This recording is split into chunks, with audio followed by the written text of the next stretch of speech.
Assalamu alaikum students, how are you all? I hope you are fine and good. I am your chemistry teacher.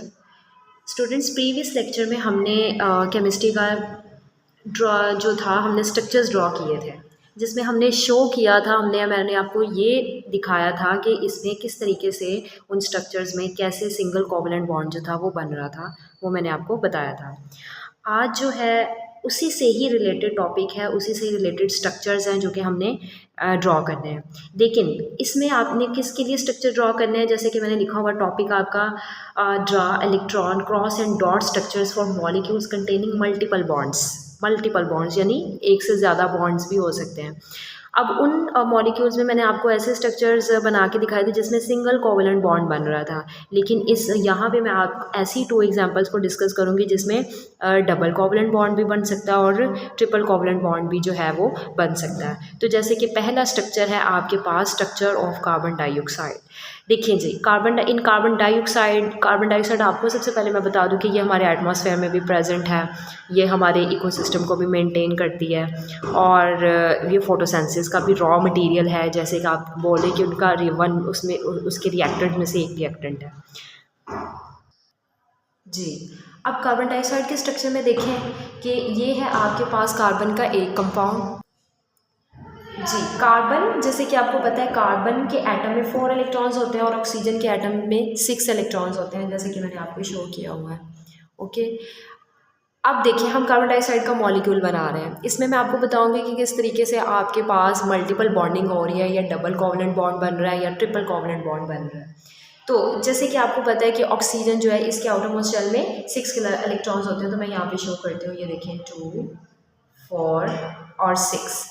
अब आपको पता है 6 को show करते हुए पहले मैं कार्बन का बताती हूँ। आपको पता है कार्बन के 4 इलेक्ट्रॉन्स होते हैं। अब 4 इलेक्ट्रॉन्स जो है वो कैसे शेयर कर रहा है ये भी मैं आपको बताती हूँ। इस ऑक्सीजन के लिए भी आप 6 बनाएंगे, ये देखिए 4 हो गए, आप 6 बनाते हैं। ये पहला कार्बन का एटम यहाँ पे भी ये इसको शेयर कर रहा है, यहाँ से ऑक्सीजन का एक एटम शेयर हो गया, जैसे कि इसके 2 रिमेनिंग है। इसी तरह फिर से कार्बन अपना दूसरा शेयर कर रहा है और ये अपना जो है वो दूसरा शेयर कर रहा है।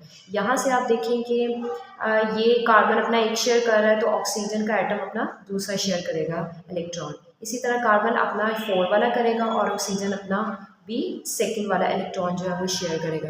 इसके रिजल्ट में जो आपके पास बन रहा है बॉन्ड वो डबल कोवलेंट बॉन्ड होगा। कैसे, ये देखें, ये एक पेयर शेयर हुआ तो एक बॉन्ड, दूसरा पेयर शेयर हुआ तो दूसरा बॉन्ड। इसी तरह यहाँ पे भी एक पेयर शेयर हुआ तो एक बॉन्ड और दूसरा पेयर शेयर हुआ तो दूसरा बॉन्ड। यानी अब क्योंकि म्यूचुअल शेयरिंग हो रही है तो कोवलेंट बॉन्ड बन रहा है। तो इसका स्ट्रक्चर हम इस तरीके से भी लिख सकते हैं, C डबल बॉन्ड और। अब देखें ये ऑक्सीजन का ये 2 लॉन पेयर्स हैं, इसको हम वैसे ही लगा देंगे, ये देखें ये एक लग गया और ये दूसरा। इसी तरह इसी ऑक्सीजन का भी लॉन पेयर्स हैं, तो उसको आप इस तरीके से शो कर देंगे। तो इस तरीके से आप कार्बन डाइऑक्साइड का मॉलिक्यूल जो है वो बना सकेंगे। आप देखेंगे कि ऑक्सीजन भी स्टेबल हो गया है, कार्बन भी स्टेबल हो गया, ऑक्सीजन फिर से स्टेबल हो गया और आपका कार्बन डाइऑक्साइड का मॉलिक्यूल जो है वो बन जाता है। ओके, अब हम यहाँ पे बात करते हैं structure of HCN hydrogen cyanide. ये भी इसी से ही रिलेटेड है कि किस तरीके से इसमें मल्टीपल बॉन्डिंग जो है वो शो होगी। आप देख सकते हैं कि ये हाइड्रोजन का एटम है, उसके आटोमोस्ट शेल में 1 इलेक्ट्रॉन है। ये कार्बन का एटम है, इसके आटोमोस्ट शेल में 4 इलेक्ट्रॉन्स हैं। और इस तरह नाइट्रोजन का एटम है, इसके आटोमोस्ट शेल में 5 इलेक्ट्रॉन्स होते हैं, ये आपको पता है। अब हाइड्रोजन को स्टेबल होने के लिए 1 इलेक्ट्रॉन की ज़रूरत है, कार्बन को स्टेबल होने के लिए 4 इलेक्ट्रॉन्स की ज़रूरत है और नाइट्रोजन को स्टेबल होने के लिए 3 इलेक्ट्रॉन्स की ज़रूरत है। तो ये कैसे आपस में बॉन्डिंग करते हैं, मल्टीपल बॉन्डिंग करके स्टेबल हो जाते हैं, वो मैं आपको यहाँ पे शो करूँगी। जैसे ये हाइड्रोजन है, आपको पता है हाइड्रोजन अपना 1 इलेक्ट्रॉन शेयर कर रहा है। अब कार्बन, आपको पता है कि कार्बन के आउटरमोस्ट शेल में 4 इलेक्ट्रॉन्स होते हैं, तो वो उनमें से 1 इलेक्ट्रॉन अपना हाइड्रोजन से शेयर कर रहा है। अब 1 इलेक्ट्रॉन शेयर कर चुका है, अब इसका मतलब ये है कि कार्बन के पास रिमेनिंग 3 इलेक्ट्रॉन्स हैं, तो वो शेयर करेगा। यहाँ से नाइट्रोजन भी अपने 3 इलेक्ट्रॉन्स शेयर करेगा। तो ये देखें, ये फर्स्ट कार्बन का, ये सेकंड नाइट्रोजन का, फिर कार्बन का, फिर नाइट्रोजन का, फिर कार्बन का, फिर नाइट्रोजन का। तो 3 बॉन्ड पेयर्स जो है वो शेयर किए गए हैं कार्बन और नाइट्रोजन के दरमियान, और इसके जो 2 रिमेनिंग पेयर्स हैं वो इस तरीके से यहाँ पे लग जाएंगे। तो अब देखें यहाँ पे 3 बॉन्ड्स बन गए हैं और यहाँ पे 1 बॉन्ड बन गया है। आप देख सकते हैं हाइड्रोजन भी स्टेबल है, कार्बन भी स्टेबल हो गया, नाइट्रोजन भी स्टेबल है।